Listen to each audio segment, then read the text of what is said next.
himn gözlərimizi yaşardıb. Qəlbimizi kövrəldən analarımızın laylası, nənələrimizin ninnisidir. O beşikdəki körpədən səngərdəki əskərə qədər hər kəsin qoluna güc, ürəyinə təpər verir. Səslənəndə başımız göylərə doğru dikəlir. Hər bir misrası ata-babalarımızın əmanəti, vəsiyyətidir. Bu musiqi daim səslənsin deyə, qəlblər daim qürurdan coşsun deyə, hər bir övladın sənin uğrunda can verməyə hazırdır. Ulu vətən.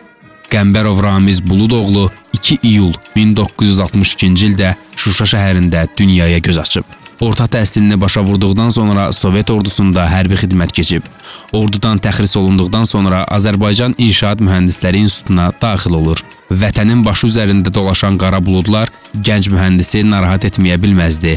Elə bu həyəcan da onu xalq hərəkatına qoşulmağa vadar etdi. Daim millət, vətən, azadlıq deyən Ramiz Moskvada Azərbaycan həqiqətlərinin çatdırılmasında fəal iştirak edirdi. Bu mübarizədə ilk gündən haqq səsini ucaldan qəhrəman 1992-ci ildə könüllülərdən ibarət batalyon yaradır və ona başçılıq edirdi. Erməni quldurları Kosalar və Kərkicahan kəndləri yaxınlığındakı postlara hücuma keçirdilər. Döyüşçülərimizə kömək lazım idi. Ramiz yoldaşları ilə birgə imdada çatdı.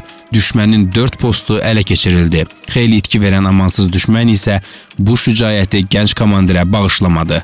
O, 30 aprel 1992-ci ildə gözlərini əbədi olaraq yumdu.